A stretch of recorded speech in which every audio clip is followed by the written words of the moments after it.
All right, I have the distinct pleasure of interviewing one of our telerespiratory therapists, Ann Capaul. Ann has been a respiratory therapist for 13 years. She's been with RRT now. How many years now, Ann? Just over a year. Just over a year, and she has taken a lot of RRT now calls. She's been an incredible asset. And so thank you very much for meeting with me today, Ann, and doing this interview. You bet, Justin. Like to get the word out about what we're doing. Right on. All right. So what has your focus been in respiratory care? Let's start with a little bit of your background. Much of my career has been adult focused, be it critical care, med-surg type care.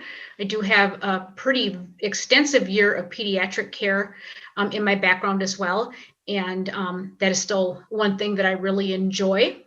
Done some pulmonary function testing as well, but mostly I have been in hospital, on the floors, in the ICUs, in the ERs, working with the adult population. That's great. And why respiratory care? What drew you to this profession? It's actually kind of a silly story. I was working for the Park Service and I turned 30 years old. And all of a sudden I thought, oh my goodness, I have no retirement, no health insurance, no any of those things we need as adults. And I come back home to Wisconsin, and I was sitting at my parents' house one day, reading the newspaper of all things. And the technical college where we're from was starting up 2 new programs, and respiratory therapy was one of them. And I thought, well, that sounds interesting. Coming from a family of nurses, which I knew I didn't want to do, but medicine always interested me. So I went to their information session, and here I am, 13 years later. Actually 15 years later, simply from reading a newspaper article, finding passion for a job I never knew actually existed.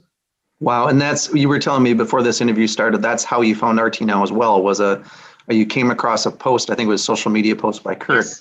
Yes. Yeah, so Yes. It's the respiratory advertising has been good for you in that case. Yes. And along in your career. Sadly, this pandemic has been wonderful for respiratory therapists in a way, because what we do is finally getting out there. Yeah. And that we are an integral part of the healthcare team. And now we have time to shine, and it's a horrible reason why, but hopefully we'll help our field grow, and more people will learn about it and be interested and want to come join the ranks of our little specialty. That would be a silver lining to the whole pandemic for sure. Well, how do you believe, as a telerespiratory therapist, how do you believe telerespiratory care can benefit patients?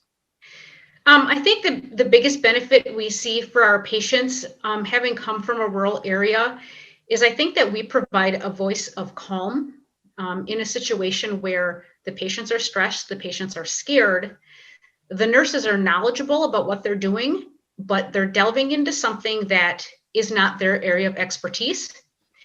And they know that they need to do what's best for their patient. And if we can connect with them and just, like I said, be that calm voice and knowledgeable voice, we know what we're doing, and we know we know how to guide them. And I think the patients can also pick up on that we're very calm about what's happening, and we're knowledgeable, and that we're going to get them the care that they need. Have you seen over the course of when you started with it to now, have you seen any kind of a change in nurse opinions of telerespiratory care, or have they embraced it from the get-go, and patients as well? I think, especially within the last few months, our call volumes have really increased. And I think that they are becoming a lot more comfortable with us and are seeing us as an excellent resource. I believe I shared a story with you on accident one night about just kind of a miscommunication, that a gal that was calling from one of our facilities was so excited to actually contact RRT Now that she got a little bit ahead of herself and called the iPad instead of calling me first. But I happened to be where I could hear my computer ringing at me. But she was just excited to connect with us and to see how it worked, and to see what we could offer and bring to the table and make her life just a little bit easier in that moment. Oh, that's great. It's a wonderful thing when the nurses are getting excited to use us. That Yes. warms my heart. Definitely. So what attracted you? We talked about what attracted you to RRT Now. We talked a little bit about the benefit to patients, but Can you point to any specific encounters that have proven this concept of respiratory care to you, like case study or two, a time you had a patient without, of course, revealing any PHI that you thought to yourself, wow, this really works? I just very recently had an encounter with a patient who had come in through one of our facilities, emergency rooms, and he was in a great deal of distress, putting the nurses into a great deal of distress as well. And actually gave me an opportunity to connect with the doctor on the case as well. And it was enough to interact with them and for me to see very quickly that this gentleman was going to deteriorate faster than they were going to be able to provide him non-invasive ventilation, which was what they were hoping for. They left me, they forgot about me for a second, but I piped back up and came back in as they were struggling to get this gentleman situated. And I was able to connect with the doctor at that point, who wanted to come in and see what I was saying. And I felt at that point that he was in so much distress that what he really did require was immediate intubation. And that was the choice that they made. And it just so happened I had to reconnect with them. They were so busy to call back to get all my information. I needed to fill out my form. And it turns out that that was the way to go. And that gentleman was stable enough that they were then able to ship him to a larger care facility that was able to take care of him. So even making an impression on the doctors and seeing that we're a helpful tool is also very nice. What an amazing testimony. That's amazing. Yes. Yeah. Was that, you don't know what's going to happen. Right. Was that a COVID patient, if I could ask, or was that? Yes. Well, suspected. So very strongly suspected, but more than likely that would be my guess. Wow. Amazing. What are some of the obstacles you see between connecting patients with respiratory therapists? And feel free to think broad here. Let's say you could connect with the patient the way you wanted in the ideal world. What is preventing you from connecting with them right now? I think as we deal with an older population, typically, I think that is part of the struggle that we see is they don't always have that comfort with technology. And even my comfort level with technology is not fantastic all the time. And we serve rural communities. And I think some of our biggest struggle is serving these rural communities where connectivity isn't always either available or maybe not that effective, or having these high streaming abilities that we have in these more connected areas. I think that some of the biggest obstacles that we're seeing is simply accessibility. Sure. And hopefully over time that'll get better. That's one of the great things with technology is that connectivity is getting greater over time. And even, like I said, being in the situation where we are now, everything's about connectivity. People are in the hospital, they can't see their loved ones. And they're getting more and more comfortable with the idea of using Zoom or these various other platforms so they can at least see their family. And like I said, maybe another good outcome of all this, but I'm dealt with some older patients who know a whole heck of a lot more about their smartphone than I'm ever going to know about mine. Because I think the comfort with technology and just accessibility is probably the biggest obstacle that we're coming up with. Sure. That makes sense. And, to touch on one of the products, one of our core values, as you know, is we innovate simple solutions. And another one is we decisively improve. And within the last, I think, year or two, we invented the CoreLink solution as well to assist our respiratory therapists. And for those watching, one of the reasons we did that is because we can send a link directly to an email or even a text now that the patient or nurse or whatever the case may be could just click on, and then basically brings them right into a conference. So technology and innovation is helping to bring down some of those barriers. And, and so let's imagine for a second if those obstacles were overcome. Technology you touched on in particular, what would respiratory care look like? Let's say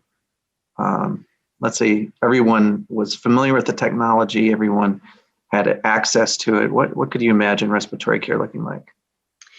I think where we could really see gains in that area if we did not have those technological issues, I think it would give respiratory therapists more of an opportunity to connect with patients in their homes.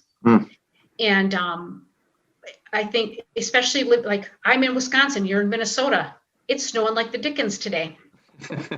Yes. And people don't want to Yep. drive in this crummy weather, and to just be able for that, see that perhaps a COPD patient or an asthma patient or whatever respiratory process they have going on is supposed to have a doctor's appointment. If they could connect with that physician via telehealth instead, or maybe they just have a question about their inhaler or something so little as my CPAP is being wonky. And, we've talked about this with working with our home care groups now, that if we can just help them follow, maybe it's something so simple as the cord came unplugged and they didn't even realize that. Right. And having access to these patients in their home environment could be really beneficial to them because they're comfortable there and they I couldn't agree know more. their surroundings. Yeah, I think all healthcare, as much as is possible, is moving towards a home environment. And as you know, we're involved in some remote patient monitoring with RT now as well. Yes. And as the diagnostic tools get better, and even artificial intelligence, the fact that we can be alerted now to potential respiratory issues while a patient is in the home, and then connect with them, assuming as you said that the technology and everything else is not an obstacle, really opens up a lot of doors. And I think you're right on. And the more we connect those dots between us and the home, and of course the hospitals and the doctors and other specialists, the better off we're all going to be. Yes. Well, and I think especially you look at like sleep studies. Typically we have patients come into the hospital for a sleep study. Well, we all know what it's like to sleep in a strange bed, in a strange environment, things on your head. It's not comfortable. And now there's several options to do this sleep testing in the patient's home.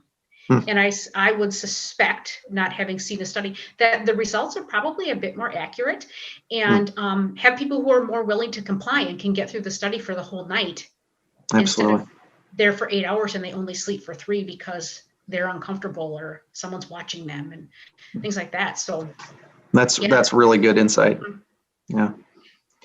Well, when you're not empowering respiratory care, tell us a little bit about you. What are you doing in your free time? A lot of my free time, I love to hike. I've shared many pictures on our RT Now group. It's probably my favorite thing to do. I like to be outside, like to get the fresh air. I'm lucky enough to live by Lake Michigan right now, and just to walk by the lake and just listen to the waves hitting the beach it's just lets you just step away from everything for a little while. I have a dog who's my best hiking buddy and the basic runner of my life. And I like to spend time connecting with my friends and my family. I don't care if it's through text. I don't care if it's through telephone, by any means necessary. And like I said, I just like to get out and be doing stuff and be active in my community. That's great. Hey, thank you so much for taking the time, Ann. It's always great to see you. You're a great person. Well, and it's exciting to be part of these new things as we're moving forward, and wait to see what always is going to happen. I'm excited as well. All right. Talk to you soon. Thank you, Justin. Thank you. Thanks. Have a good day. You too.